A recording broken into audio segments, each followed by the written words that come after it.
അപ്പൊ നമ്മൾ ഇനി അടുത്തതായിട്ട് കൊലാബറേറ്റീവ് ഡയഗ്രാം, അതായത് ഇന്ററാക്ഷൻ ഡയഗ്രത്തിന്റെ രണ്ട് ടൈപ്പ് ഉണ്ടെന്ന് നമ്മൾ പറഞ്ഞു. സീക്വൻഷ്യൽ ഡയഗ്രവും അതുപോലെ കൊലാബറേറ്റീവ് ഡയഗ്രാം. ഇന്ററാക്ഷൻ ഡയഗ്രാം നമ്മൾ യൂസ് ചെയ്യുന്നത് ഒബ്ജക്റ്റുകൾ തമ്മിലുള്ള മെസ്സേജ് പാസിങ്, എന്തൊക്കെ ഇന്ററാക്ഷൻസ് അവർ തമ്മിൽ നടക്കുന്നുണ്ട്, ഏതൊക്കെ മെസ്സേജസ് ആണ് അവർ പാസ് ചെയ്യുന്നത് എന്നതിനെ പറ്റിയിട്ട് ഒരു ക്ലിയർ കട്ട് വ്യൂ കിട്ടാൻ വേണ്ടിയിട്ടാണ് ഇന്ററാക്ഷൻ ഡയഗ്രാം നമ്മൾ യൂസ് ചെയ്യുന്നത്. ശരി, അങ്ങനെയാണെങ്കിൽ കൊലാബറേറ്റീവ് ഡയഗ്രാം എന്ന് പറയുന്നത് നമ്മുടെ രണ്ടാമത്തെ ഇന്ററാക്ഷൻ ഡയഗ്രാം ആണ്.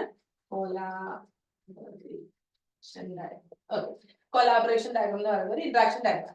ഈ ഒരു ഡയഗ്രാം നമ്മൾ വിഷ്വലൈസ് ചെയ്യുന്ന സമയത്ത്, അല്ലെങ്കിൽ നമുക്കത് കാണുന്ന സമയത്ത് നമുക്ക് എന്ത് ചെയ്യാൻ പറ്റും, നമുക്കൊരു രണ്ട് ഒബ്ജക്റ്റ് അല്ലെങ്കിൽ ഒബ്ജക്റ്റുകളെ സ്ട്രക്ചറിനെ പറ്റിയിട്ടും അതേപോലെ തന്നെ അവരുടെ ബിഹേവിയറൽ ആസ്പെക്ട്സിനെ പറ്റിയിട്ടും നമുക്കൊരു ക്ലിയർ കട്ട് വ്യൂ നമുക്ക് ലഭിക്കുന്നതാണ്. അപ്പോൾ ഈ കൊലാബറേറ്റീവ് ഡയഗ്രത്തിൽ നമുക്ക് ഡിഫറെന്റ് ഒബ്ജക്ട്സ് ഉണ്ടാവും. ഒബ്ജക്ട്സിനെ നമ്മൾ ഒന്നിക്കലും സ്ക്വയർ അല്ലെങ്കിൽ ആക്ടർ, അതായത് നമ്മൾ ആക്ടർ യൂസ് ചെയ്തിട്ടുണ്ടല്ലോ, അപ്പൊ ആക്ടർ ഫോമാറ്റിലാണ് ഒബ്ജക്ട്സിനെ കാണിക്കുന്നത്. അപ്പൊ അവർ നടുവിലുള്ള അസോസിയേഷൻ അല്ലെങ്കിൽ ഇന്ററാക്ഷനെ നമ്മൾ ലിങ്കിനെ നമ്മൾ സോളിഡ് ലൈൻസ് ആയിട്ടാണ് യൂസ് ചെയ്യുന്നത് കേട്ടോ. സോളിഡ് ലൈൻ ആയിട്ടാണ് ഇന്ററാക്ഷൻ ലിങ്ക് യൂസ് ചെയ്യുക. ആ സോളിഡ് ലൈനിന്റെ മേലെ നിങ്ങൾക്ക് ഇപ്പൊ എന്തെങ്കിലും മെസ്സേജ് പാസ് ചെയ്യുന്നുണ്ടെങ്കിൽ, ഇപ്പൊ അങ്ങോട്ടോ അല്ലെങ്കിൽ ഇങ്ങോട്ടോ മെസ്സേജ് പാസ് ചെയ്യുന്നുണ്ടെങ്കിൽ നമ്മളത് ആറോ വെച്ചിട്ട് എന്ത് ചെയ്യുന്നു, കാണിക്കുന്നു. അപ്പൊ ഇവിടെ ഒരു ഒബ്ജക്റ്റ് 1 ഉണ്ട്, ഇവിടെ ഒരു ഒബ്ജക്റ്റ് 2 ഉണ്ടെങ്കിൽ ആ രണ്ട് ഒബ്ജക്റ്റിന്റെ നടുവിൽ നമ്മളിങ്ങനെ പിന്നെ ആറോ വെച്ച് മെസ്സേജ് പാസ് ചെയ്ത് അങ്ങോട്ടേക്ക് മെസ്സേജ്, ഒബ്ജക്റ്റ് 1 to 2 കാണിക്കുന്നതാണ്, ഇവിടെ 2 to 1 മെസ്സേജ് കാണിക്കുന്നതാണ്. അപ്പൊ വാട്ട് എവർ ദ മെസ്സേജ് നമ്മൾ പാസ് ചെയ്യുന്നത് നമുക്ക് എന്ത് ചെയ്യാൻ വെച്ചാൽ മെസ്സേജ് ഇവിടെ ഇങ്ങനെ എഴുതാം. അപ്പൊ മെസ്സേജ് എഴുതാം, വാട്ട് എവർ ദ മെസ്സേജ് നമുക്ക് എഴുതാം. എന്നിട്ട് ഈ മെസ്സേജസ് നമ്മൾ സാധാരണയായിട്ട് സീക്വൻസ് നമ്പർ കൊടുക്കും കൊലാബറേറ്റീവ് ഡയഗ്രം. കാരണം കൊലാബറേറ്റീവ് ഡയഗ്രം സീക്വൻഷ്യൽ ഡയഗ്രം പോലെ മേലേന്ന് താഴോട്ടേക്ക് നോക്കുക അങ്ങനെയൊന്നും ഒരു റൂൾ ഇല്ലാത്തത് കൊണ്ട് സീക്വൻസ് നമ്പർ കൊടുത്തില്ലെങ്കിൽ നമുക്ക് അതിന്റെ ഓർഡർ മനസ്സിലാവില്ല. ആരാണ് ആദ്യം വിളിച്ചത്, ആരെയാണ് രണ്ടാമത് ഇന്ററാക്ഷൻ നടന്നത് എന്ന് മനസ്സിലാക്കാൻ പറ്റില്ല. അപ്പൊ അത് മനസ്സിലാക്കാൻ വേണ്ടിയിട്ട് നമ്മൾ ഈ മെസ്സേജിന്റെ കുഞ്ഞിലായിട്ട് ഇങ്ങനെ 1 അതുപോലെ മെസ്സേജ് 2, അപ്പൊ ഇതിങ്ങനെ കാണുന്ന സമയത്ത് മനസ്സിലാക്കി ഇതാണ് ആദ്യം പോയ മെസ്സേജ്, ഇത് ഇതിന്റെ റിപ്ലൈ ആയിട്ട് വന്നതായിരിക്കാം എന്നുള്ളത് നമുക്ക് ഇങ്ങനെ മനസ്സിലാക്കി എടുക്കാൻ വേണ്ടി പറ്റും.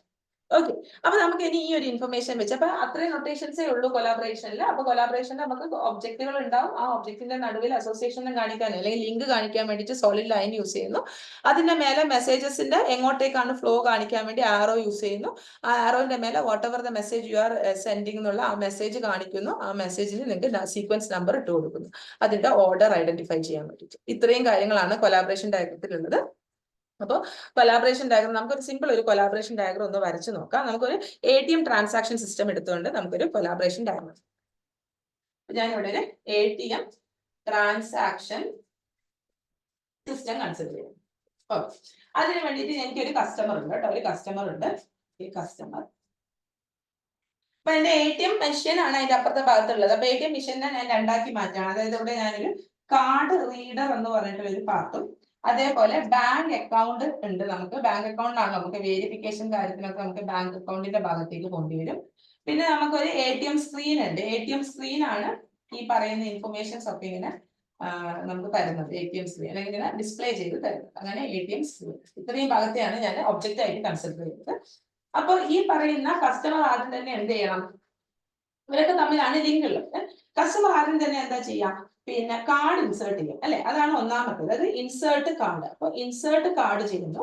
ആ കാർഡ് ആര് റീഡ് ചെയ്യുന്നു, റീഡ് കാർഡ് എന്നുള്ളത് നമ്മളുടെ റീഡ് ദ കാർഡ് എന്നുള്ളത് നമ്മളെ കാർഡ് റീഡർ ചെയ്യുന്നു.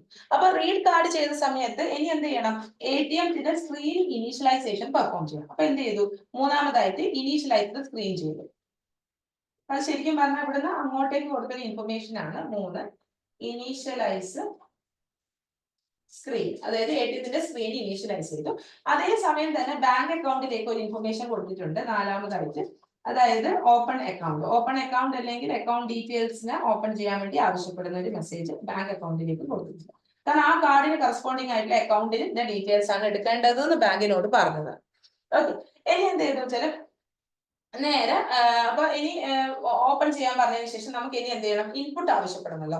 അപ്പൊ നേരെ ഇവിടെ നിന്ന് ഇങ്ങോട്ടേക്ക് മെസ്സേജ് അയച്ചു. അതായത് സ്ക്രീൻ ഇനീഷ്യലൈസ് ചെയ്തപ്പോൾ അവരൊരു മെസ്സേജ് അയച്ചു, അതായത് പ്രോംപ്റ്റ് ഇൻപുട്ട്. ഓക്കെ, അതായത് ഇൻപുട്ടിന് വേണ്ടിയിട്ട് അവര് ആവശ്യപ്പെട്ടു. ഓക്കെ, ഇൻപുട്ട് പിൻ. ഓക്കെ, പിന്നാണ് ആവശ്യപ്പെട്ടത്. അപ്പൊ പിന്നെ ആവശ്യപ്പെട്ടതിന്റെ ഭാഗമായിട്ട് നമ്മൾ ഇനി എന്ത് ചെയ്യണടാ, പിന്നെ ഇൻപുട്ട് ചെയ്ത് കൊടുക്കണം. അപ്പൊ 6മതായിട്ട് നമ്മൾ ചെയ്യുന്ന പ്രോസസ്സ് ഞാൻ ഇതൊന്ന് മായ്ക്കുന്നുണ്ട്. 6മതായിട്ട് ഞാൻ ചെയ്യുന്ന പ്രോസസ്സ് വെച്ചാൽ ഞാൻ ഇൻപുട്ട് പിന്ന് ചെയ്തു. ഓക്കെ, ആര് ചെയ്തു, കസ്റ്റമർ കേട്ടോ, ഇൻപുട്ട് പിന്ന് ചെയ്തു. അപ്പൊ കസ്റ്റമർ ഇൻപുട്ട് പിന്നെ ചെയ്ത് കഴിഞ്ഞാൽ അത് വേരിഫിക്കേഷന് കൊണ്ടുപോകണമല്ലോ. അപ്പൊ നേരെ എന്ത് ചെയ്തു, നമ്മൾ ATM സ്ക്രീനിൽ നിന്ന് അത് വേരിഫിക്കേഷന് വേണ്ടി പോയി. എങ്ങോട്ട് പോയി? ഇങ്ങനെ കേട്ടോ, ഇവിടെ ഇല്ല കേട്ടോ വേറോ. ഓക്കെ, ഇതിന്റെ മേലെയാണ് ആരോ. അപ്പൊ അതിനതായത് 7ാമത്തെ സ്റ്റെപ്പ് അല്ലേ, 7ാമത്തെ സ്റ്റെപ്പ് വേരിഫിക്കേഷൻ അല്ലെങ്കിൽ വേരിഫൈ. പിന്നെ വേരിഫൈ ചെയ്തു. അപ്പൊ പിന്നെ വേരിഫൈ ചെയ്തു, പിന്നെ പെർഫെക്റ്റ് ആണെങ്കിൽ ഇനി നമുക്ക് എന്ത് കൊടുക്കാം? ഓപ്ഷൻസ് കൊടുക്കാമല്ലോ. സ്ക്രീനിൽ ഓപ്ഷൻസ് തെളിഞ്ഞു വരുമല്ലോ. എന്താണ് വരിക? പിന്നെ നമുക്ക് വിഡ്രോവൽ ആണോ അല്ലെങ്കിൽ ഡെപ്പോസിറ്റ് ആണോ എന്നുള്ള ഓപ്ഷൻസ് വരും. അപ്പൊ ഞാൻ എന്ത് ചെയ്തു, നേരെ ഇവിടെ നിന്ന് ഇങ്ങോട്ട്, ഞാനല്ല പിന്നെ നേരെ ഇവിടെ നേറ്റീവ് സ്ക്രീനിൽ ഇങ്ങോട്ടേക്ക് ഒരു പ്രോംപ്റ്റ് വന്നു. എത്രാമത്തെ? 7ാമത്തേത് അല്ലേ. എന്താ വെച്ചാല് പ്രോംപ്റ്റ് എന്താണ്, എന്താ പറയാ, ചൂസ് ഓപ്ഷൻസ് കൊടുക്കാം. പ്രോംപ്റ്റ് ഓപ്ഷൻസ്, ഒരു ഓപ്ഷൻസ് കൊടുത്തു. ഓക്കെ, ഓപ്ഷൻസ് കണ്ട് കസ്റ്റമർ എന്ത് ചെയ്തു?